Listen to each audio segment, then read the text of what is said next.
Atenção! Começa agora uma teleaula de processos de fabricação do curso profissionalizante. Você vai assistir a teleaula de número 78. Bons estudos!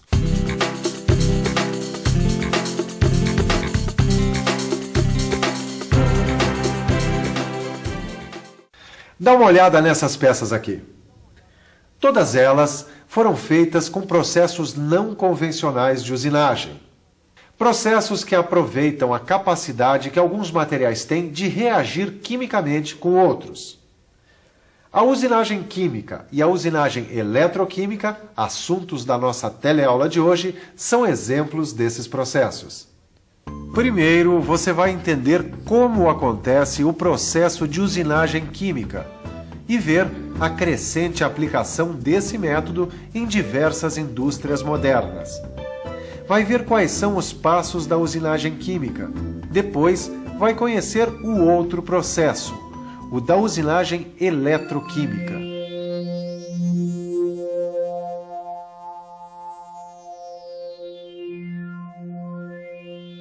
Para a realização de peças em relevo como esta, o processo utilizado é o de usinagem química.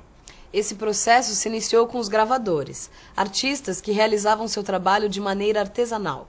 Agora, por mais bonito que seja esse trabalho artesanal, a verdade é que ele não atende às exigências necessárias para a aplicação industrial.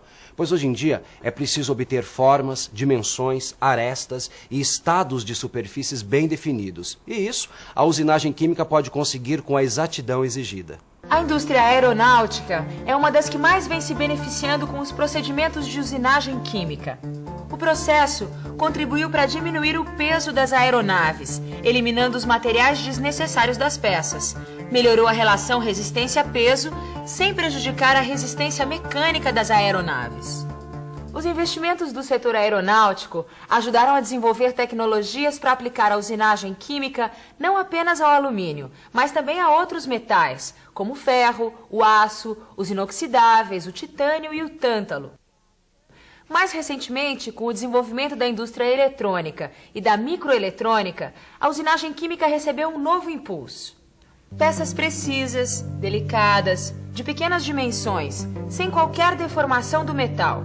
Só a usinagem química atende a tantas exigências da indústria eletrônica.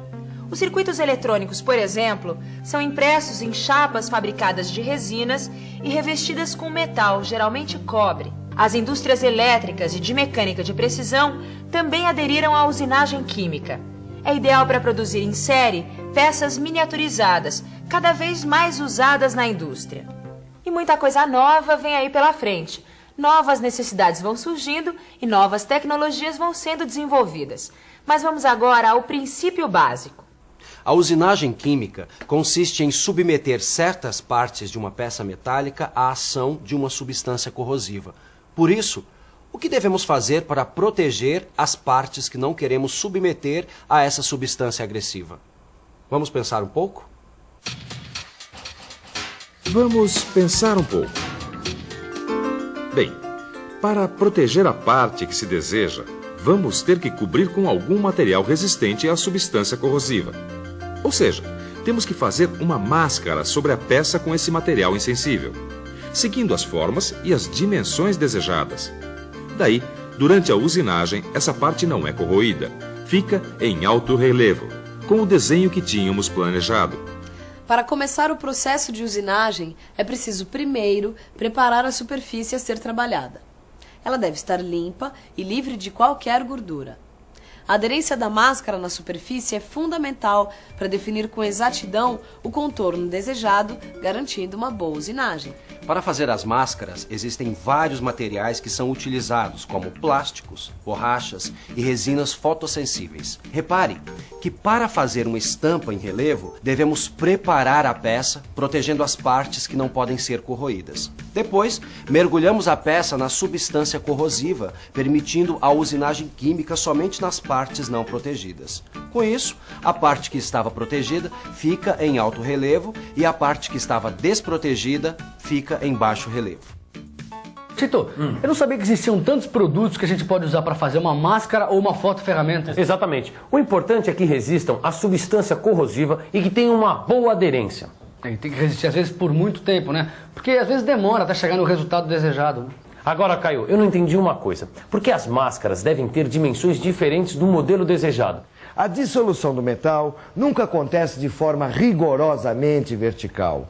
Um pouco da solução sempre penetra sobre a máscara. Por isso, as medidas das máscaras têm uma pequena diferença em relação às cotas finais desejadas. Para fazer esse cálculo, devemos levar em consideração a espessura a dissolver, o tipo de metal e o meio corrosivo que o trabalho será feito. Aí, chegaremos a uma determinada velocidade de dissolução. Aqui, Tito, tá o desenho da peça. Certo. E a foto-ferramenta. Legal, aqui já tem a placa de metal devidamente limpa. Ok, agora você passa essa tinta especial aqui, que é resistente ao agente corrosivo. Pode deixar que já tô passando, ó. Pronto, Caio. Eu já posso levar para a estufa. Ok, bom. Então, enquanto o Tito vai até a estufa, eu tenho aqui uma placa prontinha que já recebeu a tinta especial. Essa placa agora vai receber a aplicação da foto-ferramenta. Depois disso, a gente vai fazer a fotografia e a revelação para deixar as partes desprotegidas e prontas para o ataque químico. Essas placas vão ficar assim, ó. Agora a gente pega a placa e passa ela pelo cloreto férrico, que é o nosso agente corrosivo. Somente a parte não protegida será dissolvida pelo agente corrosivo. Além de tintas resistentes, você pode usar também borracha para fazer as máscaras.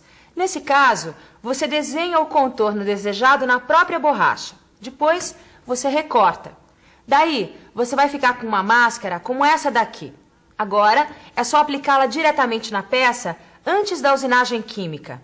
A camada de borracha precisa ser bem homogênea, de modo a não formar bolhas ou a reter poeira. Por isso, a limpeza é fundamental nesse processo.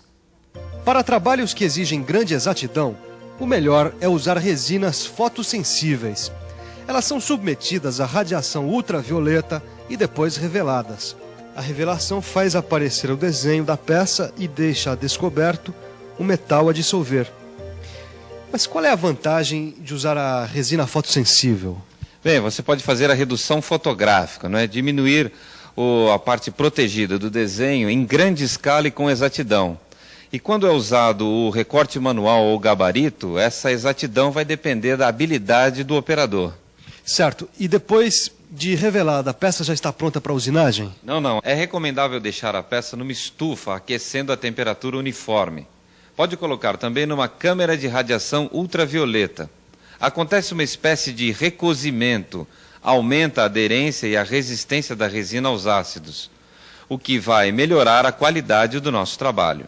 Agora sim, a peça está pronta para a usinagem. Olha aí, mais uma boa dica para você. Colocada a peça com a máscara na solução agressiva, o cloreto férrico vai reagir em contato com o metal. A gente usa soluções alcalinas para o alumínio e para o aço. Agora, a gente usa as substâncias ácidas para usinar níquel e o cobre. E depois da usinagem, a peça deve ser cuidadosamente limpa. Bom, em alguns casos, a peça deve passar por um escovamento mecânico seguido de um banho. Agora, se a gente quiser trabalhar com material um pouco frágil, a gente recorre à limpeza por ultrassom. O maior inconveniente da usinagem química é que o recorte não fica rigorosamente perpendicular à superfície e que os ângulos não ficam bem reproduzidos. Muitas vezes nós temos que fazer uma, duas peças, enfim, várias tentativas até se chegar à regulagem definitiva. Mas, por outro lado, a usinagem química tem também as suas vantagens. Ela produz peças sem rebarbas, sem deformações e estruturalmente perfeitas. Se compararmos com a usinagem mecânica, a usinagem química é muito mais rápida, principalmente quando se trata de produzir peças frágeis e bastante complexas. Bom, entendido o que é a usinagem química, vamos ver agora o que é a usinagem eletroquímica, que se baseia na eletrólise. A palavra eletrólise vem da língua grega. Eletro quer dizer corrente elétrica e lise, quebra. Portanto, eletrólise significa a decomposição de uma substância por meio de corrente elétrica. A eletrólise ocorre quando uma corrente elétrica contínua é passada entre dois materiais condutores mergulhados numa solução ácida ou alcalina.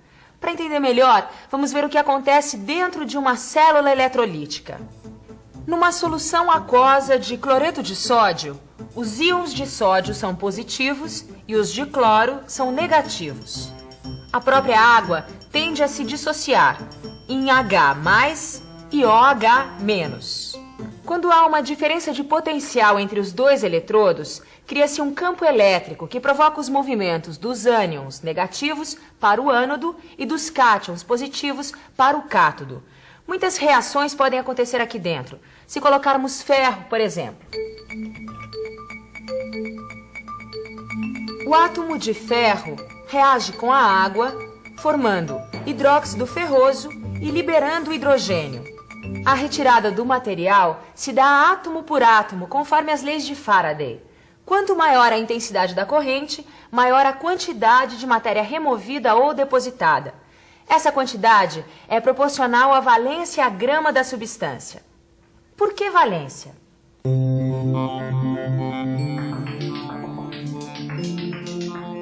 Valência é a capacidade que um átomo tem de formar ligações químicas, certo? Se um elemento tem valência 2, é porque ele pode formar duas ligações. Para dissolver anodicamente um metal de valência 2, é necessário fornecer 2 elétrons por átomo a ser removido. Portanto, a quantidade de material a ser dissolvido depende muito mais da massa atômica e da valência do metal do que de outras características, além da intensidade da corrente e do tempo de exposição, é claro. Vamos ver como tudo acontece à medida que o cátodo se aproxima do ânodo numa velocidade constante. Ou seja, a distância chamada gap vai diminuindo e a eletrólise vai acontecendo. Assim, reproduz-se no ânodo a forma desejada da peça. É lógico que existem máquinas de pequeno e de grande porte, e a escolha entre uma e outra vai depender do tipo de trabalho que se quer realizar. Mas uma coisa que é preciso se preocupar é com o eletrólito. Este líquido tem que ter algumas características fundamentais. Alta condutibilidade, tem que transmitir corrente elétrica e não formar produtos insolúveis que possam prejudicar o trabalho de erosão do ânodo. Qualquer depósito pode alterar a forma da ferramenta e afetar a sua reprodução, certo? Agora é hora da nossa revisão. E atenção, se liga aí que é hora da revisão. Na teleaula de hoje, você conheceu 2 mecanismos não convencionais de usinagem, que se baseiam na ocorrência de reações químicas, usinagem química e usinagem eletroquímica. Aprendeu como se prepara a peça, a ferramenta e a máquina. Viu como se fazem máscaras do uso de tintas especiais, borrachas e resinas fotossensíveis. E aprendeu também várias dicas de como conseguir um melhor resultado. Por último, viu como acontece uma usinagem eletroquímica, a importância da valência do eletrólito e da intensidade de corrente. Bom, agora é com vocês. Bons estudos e até a próxima.